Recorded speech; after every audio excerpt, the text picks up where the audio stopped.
Bienvenue sur votre émission Vision des âmes perdues qui met l'âme au centre de toute chose. Car la Bible dit dans Marc chapitre 16, verset 16, celui qui croira et qui sera baptisé sera sauvé. Et Dieu, dans sa grâce, nous permet, en utilisant le moyen informatique, de faire parler de lui afin que l'homme sache que Dieu, dans sa grâce, au travers des âges, a toujours voulu que l'homme soit sauvé. Voilà pourquoi la Bible dit dans Jean 1, verset 1, au commencement était la parole était avec Dieu, la parole était Dieu, et la parole devint chair, afin de se rapprocher de l'homme pour racheter l'homme de sa condition de péché. Car depuis la chute d'Adam, Dieu a toujours eu à cœur de trouver des voies et moyens pour que l'homme revienne à lui, afin de rétablir cette relation intime qui avait toujours existé dans le plan de Dieu d'avoir avec l'homme. Mais malheureusement, le péché est venu comme ce marteau briser cette chaîne de communion qui était avec le Seigneur. Mais Dieu, dans sa grâce, a toujours tout fait pour que son peuple puisse connaître la vérité. Et voilà donc pourquoi, en ce temps du soir, Dieu nous a envoyé un message magnifique, confirmé par le surnaturel.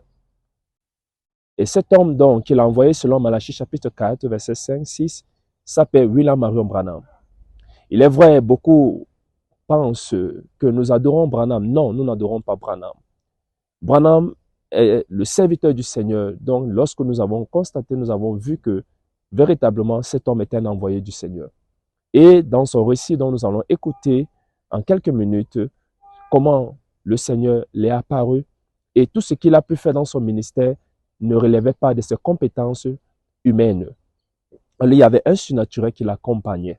Alors donc, chers fidèles téléspectateurs, aujourd'hui nous aurons un morceau très intéressant dans cette émission Vision des âmes perdues, où le prophète William Branham nous racontera de manière brève l'histoire de sa vie et il passera à une autre phase dont nous allons écouter la campagne d'évangélisation qui a eu lieu à Chicago. Le même Dieu qui a été avec William Branham, je crois qu'il est encore ici maintenant.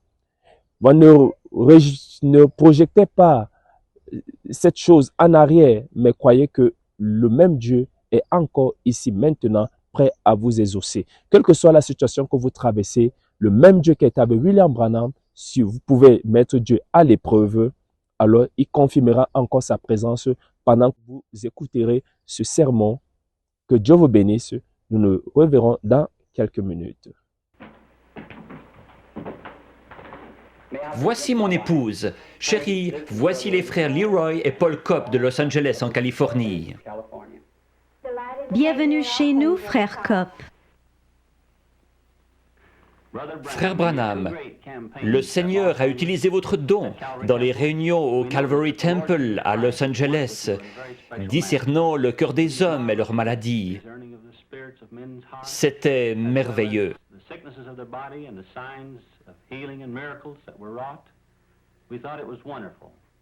Nous voudrions en savoir plus à propos de votre don, frère Branham. Je suis né dans l'est du Kentucky, dans une cabane en rondin. Mes parents n'étaient pas portés sur la religion et n'allaient pas à l'église. Mais ils ont dit qu'au moment de ma naissance, une lumière est entrée dans la chambre et s'est tenue au-dessus de moi. Elle m'a accompagné pendant toute ma vie. Elle a été photographiée récemment. Vous avez vu cette photo. C'est la seule qu'on ait jamais prise d'un être surnaturel. C'est le même ange de Dieu que celui qui accompagna les enfants d'Israël depuis l'Égypte.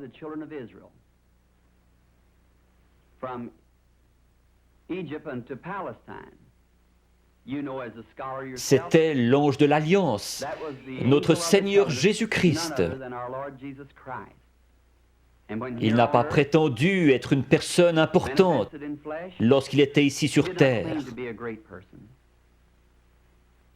Il a dit, le Fils ne peut rien faire d'autre que ce que le Père lui montre. Dans Jean 5, à la piscine de Bethesda, Jésus a trouvé beaucoup d'estropiés, de gens aveugles et infirmes, attendant que l'eau s'agite. Il n'en a guéri qu'un seul, mais il savait où il était. Le Père le lui avait montré. Peut-être n'était-il pas estropié, il était couché sur un grabat. Au verset 19, les Juifs l'interrogeaient. Peut-être qu'aujourd'hui, on se demanderait pourquoi Dieu, passant à côté de tous ces gens infirmes et aveugles, ne les guérissait pas tous. Mais il a dit, en vérité, je vous le dis, le Fils ne peut rien faire de lui-même. Il ne fait que ce qu'il voit faire au Père. Son ministère s'appuyait sur des visions venant de son Père. Son ministère ne devrait-il pas se poursuivre comme il l'avait promis à ses disciples? Vous ferez aussi les œuvres que je fais, et vous en ferez de plus grandes, car je m'en vais au Père. Encore un peu de temps, et le monde ne me verra plus, mais vous, vous me verrez. Je serai avec vous, et même en vous, jusqu'à la fin du monde. Jésus-Christ, le même hier, aujourd'hui et pour toujours. Je crois que c'est une confirmation, aujourd'hui, de la résurrection de Jésus-Christ, qui vit au milieu de son peuple et accomplit les mêmes signes et prodiges que lorsqu'il était sur terre. Lorsque j'avais 7 ans, nous sommes partis du Kentucky pour l'Indiana, tout près de mon domicile actuel. Nous allions chercher l'eau à un puits, situé à un pâté de maisons plus loin. Un certain après-midi de septembre, alors que je passais près d'un gros peuplier planté à mi-chemin entre le puits et notre maison, j'ai remarqué un tourbillon dans l'arbre. Cela n'avait rien d'anormal à cet endroit en septembre. Comme il ne s'en allait pas, je me suis arrêté pour l'observer. Une voix en sortit disant « Ne fume et ne bois jamais, ne souille jamais ton corps d'aucune manière, car tu dois accomplir une œuvre quand tu seras grand. » Effrayé, je suis rentré en courant à la maison. J'ai raconté à ma mère qu'un homme m'avait parlé dans un arbre. Elle a pensé que j'étais excité et m'a mis au lit. Les visions ont commencé à ce moment-là. Quand cela vient sur moi, cela produit une vision. Je peux dire aux gens ce qui ne va pas avec eux, leur péché et ce qu'ils doivent faire. À 37 ans, une nuit, alors que je priais, j'ai remarqué une lumière sur le sol. Elle provenait de la colonne de feu située juste au-dessus. J'ai entendu quelqu'un marcher et un homme pesant environ 90 kilos a traversé la chambre et est venu dans cette lumière. Il était nu-pied, son teint était basané et ses cheveux noirs tombaient sur ses épaules. J'ai eu peur. Il m'a dit « Ne crains rien ». J'ai reconnu alors que c'était la même voix que celle qui m'avait toujours parlé. Mais c'était la première fois que je le voyais sous une forme humaine. Il a dit « Je suis envoyé de la présence de Dieu pour te dire que tu vas devoir prier pour les malades. De grands signes et prodiges accompagneront ton ministère et tu prieras pour des rois, etc. » J'ai dit « Je suis pauvre et sans instruction. Je ne serai pas capable de faire ce travail. » Il m'a dit que de même que Moïse reçut 2 signes pour confirmer son ministère, de même j'en recevrai 2. L'un serait les miracles en priant pour les malades, et l'autre serait de connaître les secrets des cœurs. Je lui ai dit que j'avais prié à ce sujet, mais que les gens avaient dit que c'était du diable. Il m'a cité le passage des Écritures où Philippe s'adressait à Nathanaël. Puis Jésus lui dit qu'il se tenait sous l'arbre lorsque Philippe l'avait trouvé.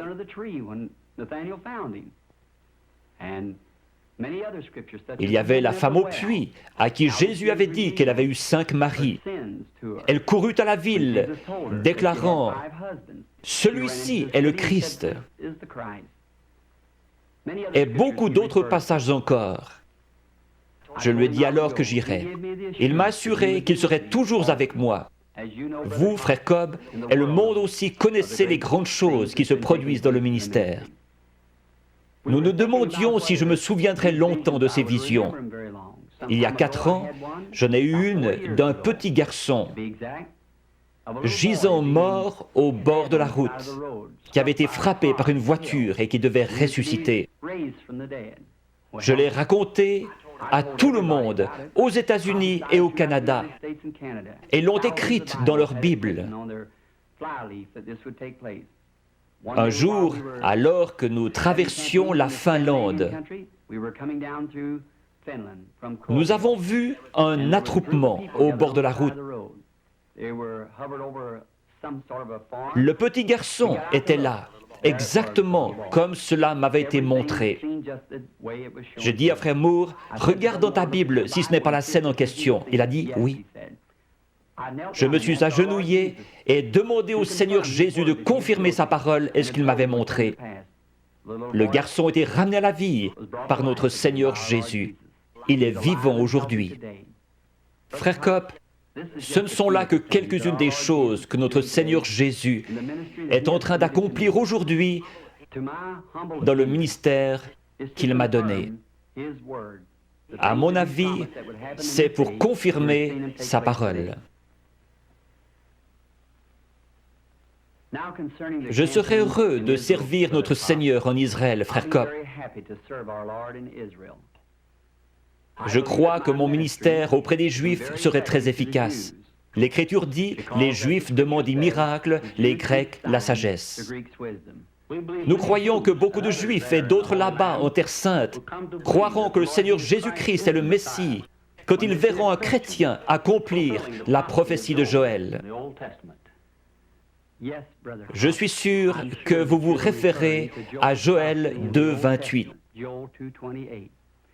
où il a dit que dans les derniers jours, il répandrait son esprit sur toute chair, que les fils et les filles prophétiseraient, que les vieillards auraient des songes et les jeunes gens des visions. Nous devons vous dire au revoir maintenant. Nous avons eu du plaisir. Dieu voulant, nous nous verrons à Chicago dans quelques jours.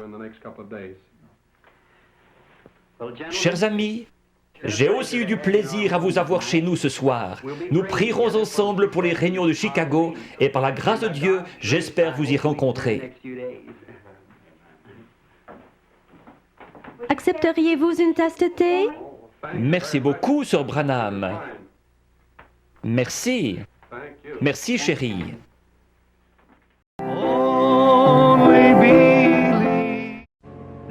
L'ange de Dieu qui a été envoyé vers moi afin de vous aider à croire en Jésus-Christ ne se trouve pas à plus de 60 cm de l'endroit où je suis. Si vous croyez que je suis son serviteur, vous accepterez ma parole. Je ne peux pas vous y forcer.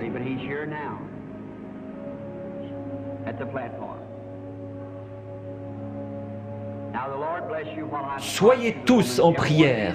Ces gens sont malades. Cette dame dit qu'elle est une inconnue pour moi. Je ne l'ai jamais vue de ma vie et je suis incapable de savoir qui elle est. Je ne pourrais ni la guérir ni la sauver. Mais Jésus-Christ a déjà accompli tout cela lorsqu'il est mort au calvaire. Il a envoyé des dons dans son Église. Les dons servent à édifier l'Église. Pour voir des incrédules entrer et dire « Vraiment ?» La Bible dit, si vous parlez tous en langue et que des incrédules entrent, ils diront, vous êtes fous. Mais si l'un prophétise et révèle les secrets des cœurs, cet incrédule ne dira-t-il pas, vraiment Dieu est avec vous? Vous croyez maintenant de tout votre cœur que Jésus-Christ, le Fils de Dieu, est ici maintenant pour accomplir tout ce qu'il a promis. Madame, je veux simplement vous parler. Je fais ceci afin de contacter votre esprit. Croirez-vous de tout votre cœur? Oui. Si Dieu me révèle ce qui ne va pas avec vous, l'accepterez-vous comme votre guérisseur? Nous ne nous connaissons pas. Oui. Nous ne nous sommes jamais vus. Mais Dieu sait ce qui ne va pas avec vous. Certainement. Vous avez de l'anémie, n'est-ce pas? Vous croyez que Dieu va vous guérir? Seigneur Jésus, je te prie de guérir cette femme. Guéris-la, Père. Puisse-t-elle être complètement rétablie. Au nom de Jésus-Christ. Amen. Allez et réjouissez-vous. Priez, c'est en fonction de votre foi. Il ne m'a rien dit de spécial, si ce n'est ce qui ne va pas avec vous. Observez ce qu'il dit. Ce qu'il vous dit, faites-le. C'est à vous de décider. Vous le croyez, vous avez dit que vous l'acceptiez. Il vous a pris au mot, lui aussi prenez-le au mot. Allez, témoignez, vous guérirez. Grâce soit rendue à Dieu. Je crois que Dieu est en train de vous bénir au point que vous ne puissiez plus douter. Ce serait un péché si maintenant vous ne croyez toujours pas. Après que Dieu ait envoyé son Fils et accompli ce dont il parle maintenant, envoyez ses prédicateurs, envoyez ses dons. Si vous doutez encore de lui, il ne reste plus pour vous que la condamnation finale. Le seul but de ceci, c'est de glorifier Dieu et de révéler Jésus-Christ. Lorsqu'il était sur cette terre, il a fait la même chose.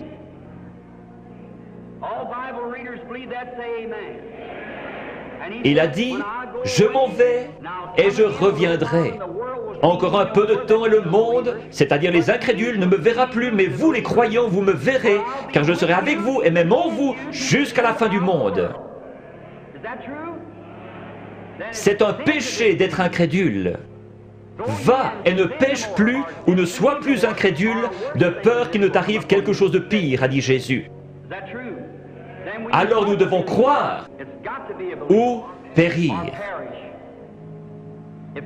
Si j'étais Dieu, ceux qui ne pourraient pas accepter ma parole à ce sujet, ce serait réglé. Mais les gens n'acceptent toujours pas la parole. Alors des signes et des prodiges viennent s'ajouter dans l'Église, comme Jésus-Christ l'a promis. Je crois qu'il est en train d'en finir maintenant avec les nations et qu'il va bientôt se tourner vers les Juifs. Alors les nations seront laissées dans leurs dogmes, leurs credos et leurs dénominations froides et formalistes. L'Église sera enlevée et l'Évangile ira vers les Juifs.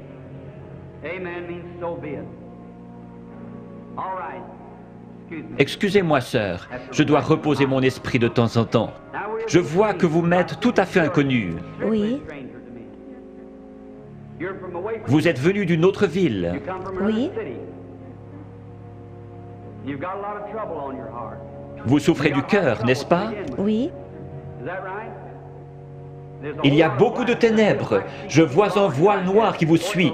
Quelqu'un a dit un mensonge à votre sujet, et cet homme professait la guérison divine. Oui, c'est ça. Il vous a traité de sorcière. Oui.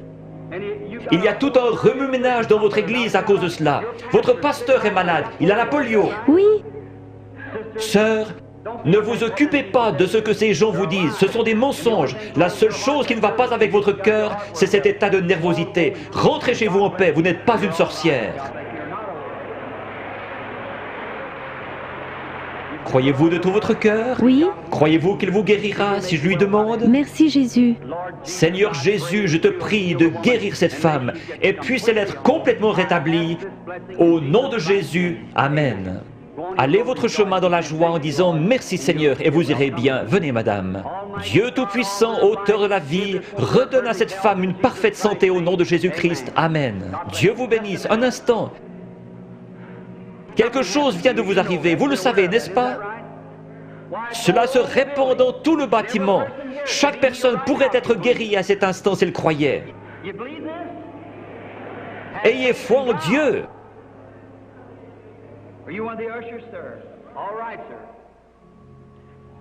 Cette dame assise là, portant une robe à pois, levez-vous, madame. Il vient de vous guérir de cette maladie de cœur. Il y a là une dame avec un mouchoir en train de pleurer. Elle a reçu l'autre jour un coup sur la tête, ce qui a produit un mal de tête. Levez-vous et acceptez votre guérison au nom de Jésus-Christ. Combien parmi vous veulent accepter leur guérison? Jésus-Christ est ici même en ce moment pour vous guérir. Tous ceux qui veulent être guéris, levez-vous maintenant. Levez les mains vers Dieu comme ceci. Dieu Tout-Puissant, auteur de la vie, donateur de tout ce qui est bon, je te prie de guérir chaque personne dans ce bâtiment. Maintenant, en tant que ton serviteur, en compagnie de ces autres serviteurs, je maudis toute maladie en ce lieu. Puisse Jésus-Christ, le Fils de Dieu, guérir chacun ici. Satan, quitte ces gens au nom de Jésus-Christ. Que les gens qui ont les mains levées disent « Loué soit Dieu ». Only believe, all things are possible. Only believe. For the Bible says Jesus Christ is the same yesterday, today, and forever. And he says again, I sent forth my word, and you are healed of all your diseases. For the Bible says, at the mention of the name of the Lord Jesus Christ, every knee shall bow, every tongue shall confess. Dear viewers, what you just watched can still repeat itself in your life presently as we are talking. All depends if you stay put in your faith in the Lord Jesus Christ. Don't allow the devil to steal away the faith you have in God. If your child was sick and you anchored your faith and you received the healing, just keep on confessing. Let it be a challenge. May God bless you, because I strongly believe God will do something in your life to glorify Himself. Alors nous sommes donc venus au bout de cette émission.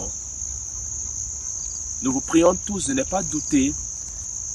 Peut-être votre cas n'a pas été mentionné, mais sachez que le Dieu qui a été avec William Branham est présentement avec vous pour résoudre et pour répondre à vos inquiétudes. Quelle que soit la situation que vous traversez, quelle que soit la maladie que vous avez, des membres de famille ou quelqu'un que vous aimez, sachez que le même Dieu peut encore le faire aujourd'hui, à une condition, si seulement vous croyez. Que Dieu vous bénisse tous et nous souhaitons par la grâce de Dieu vous avoir à la prochaine émission, toujours sur Vision des âmes perdues. Dear viewers, God bless you all as we hope having you in our next broadcast. Shalom as you keep your blessing with you.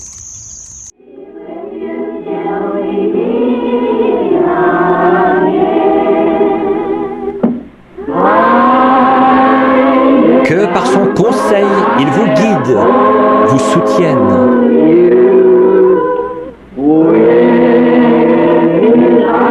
De ses bras vous garde en sûreté dans sa bergerie. Dieu soit avec vous jusqu'à ce que nous nous revoyions. Jusqu'à ce que nous nous revoyions. God bless each one of you. Que Dieu bénisse chacun de vous.